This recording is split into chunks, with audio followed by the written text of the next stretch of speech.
من الدستور نبدأ الجولة الإخبارية، وكالعادة نبدأ مع ملف سد النهضة المؤلم والمزعج والخطير. الري تتهم إثيوبيا بالإسراع في بناء سد النهضة قبل بدء الدراسات الفنية.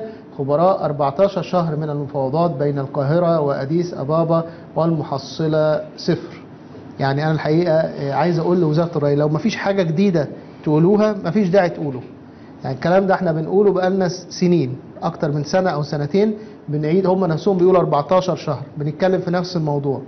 طالع انت النهارده عشان تصرح هذا التصريح، يعني ايه لازمته؟ مفيش اي جديد.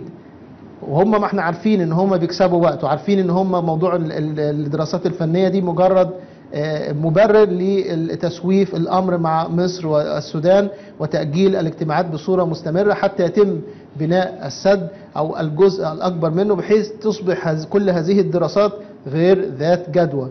حتى لو هذه الدراسات قالت ان السد ده يتهد، مش هيتهد، لان هيبقى ساعتها خطورة هد السد اكتر من خطورة الابقاء عليه. فكلها تصريحات.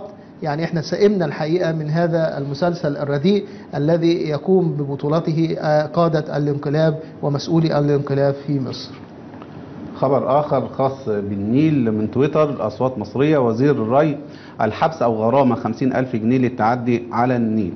طبعا تعديات على النيل يوميا، ولكن الغريب ان كثير من هذه التعديات بتقوم تابعه للعربيات التابعه للمحافظات. يعني تجد ان عربيات المحافظات المحليات وكده بتروح ترمي هذه المخلفات، مصانع قطاع عام كل ده بترمي مخلفات في مياه النيل. يعني هو النيل نعمه عظيمه من الله عليها على مصر بها، وإحنا أول ناس لا نحترم هذه النعمة. المصريين كلهم بكل صراحة، سواء حكومات أو شعب. السلوك الغير الذي لا يحترم هذه النعمة سلوك متفشي ما بين حكومات مصر المتعاقبة وبين شعب مصر. لابد أن نحترم بداية النعمة قبل أن نطالب الغير بأن يستمر في أو عدم المساس بها. نعود لملف الغاز وتصدير واستيراد الغاز ما بين الانقلاب في مصر والكيان الصهيوني. وامبارح كنا عرضنا لحضراتكم او اول امس ان مصر بتهدد بعدم استكمال الاتفاق على استيراد غاز من اسرائيل، وربطت ذلك برفع العقوبات. وقلنا لكم حضراتكم ان لا ده هيتم ولا ده، لا العقوبات هتترفع ولا هيوقف، هيتم ايقاف استيراد الغاز من الكيان الصهيوني. خبر من البوابه بعنوان وزير اسرائيلي لن نتنازل عن تعويض الغاز. امبارح كان في مسؤول ايضا من الكيان الصهيوني بيقول ان احنا مصرين على اتمام الاتفاق بان تقوم مصر باستيراد غاز اسرائيلي، واليوم وزير اخر من الكيان الصهيوني يقول لن نتنازل عن تعويض الغاز. المسلسل معروف والنهايه ايضا معروفه. هيتم تمرير هذا الأمر وسيتم استكمال ملف التطبيع بمنتهى القوة بين الانقلاب وبين الكيان الصهيوني. لكن أسأل الله عز وجل ألا يمكنهم ولا ألا يكون لهم عندهم الوقت الذي من خلاله ينفذون هذا الأمر. وإن شاء الله شعب مصر كله هيقف ضد هذا المسلسل، مسلسل التطبيع مع الكيان الصهيوني. من تويتر اليوم السابع، مجمعات الأهرام بيع 60,000 وجبة تكفي 4 أفراد منذ إطلاق كون وجبتك.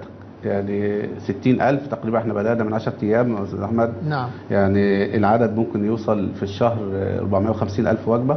لا أقل من ذلك بكثير. يعني ممكن يعني يوصل مش محصلين 180,000 وجبة في 10 أيام 60,000 يبقى 180,000 وجبة في الشهر.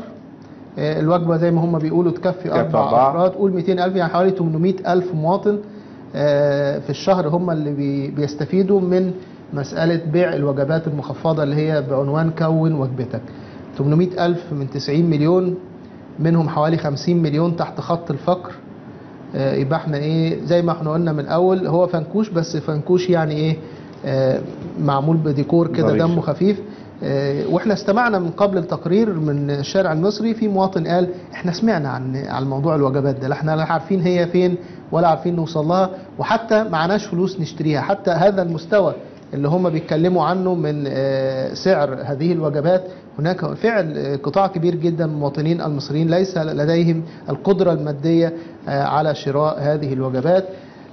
مجرد تزيين وتحسين من صورة الانقلاب، وأنه يعمل على مصلحة الفقراء، ولكن فعليا هذه كلها ليست الحلول التي تؤثر ويعني تحل هذه المشكلة حلا جذريا. معانا خبر من الدستور، تقرير دولي تهريب 40 مليار دولار من مصر في فترة حكم مبارك والإخوان. قدر تقرير التحويلات المالية غير المشروعة الذي أطلقته منظمة النزاهة المالية العالمية حجم الأموال التي خرجت من مصر بصورة غير مشروعة بنحو 39.8 مليار دولار خلال الفترة الممتدة بين عامي 2004 و2013، وبذلك جاءت مصر في المركز 36 من بين 149 دولة.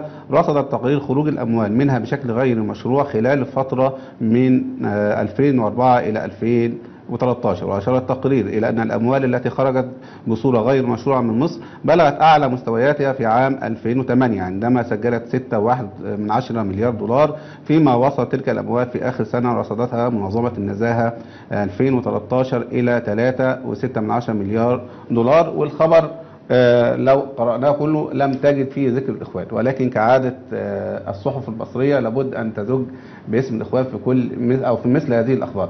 طبعا اللي بيهربوا هم نفس الشخصيات، ايام مبارك حتى ايام الدكتور مرسي السنه اللي هو ذاكرين فيها 2013 برضه اللي كان بيهرب الاموال ليس جماعه الاخوان، بالعكس جماعه الاخوان كانت بتبحث عن اموال تضخها داخل مصر، ولكن هتجد ولو فتشت كويس هتعرف ان هم نفس اللي بيخرجوا ايام مبارك، بيخرجوا ايام مرسي، بيخرجوا الان وهيخرجوا فيما بعد. نعم، هي نفس طريقه التضليل التي يمارسها الاعلام الموالي للانقلاب لشعب مصر. مجرد ان هو لابد ان يحط اسم الاخوان في الخبر حتى يعني الناس تعتقد ان الاخوان كمان مارسوا هذه الجريمه، جريمه تهريب اموال مصر الى الخارج، ولكن كما قال شريف ليس في تفاصيل خبر اي ذكر الاخوان، ومن كانوا يقومون بذلك ايام مبارك هم من كانوا يقومون بنفس العمل الدنيء في ايام مرسي والى الان.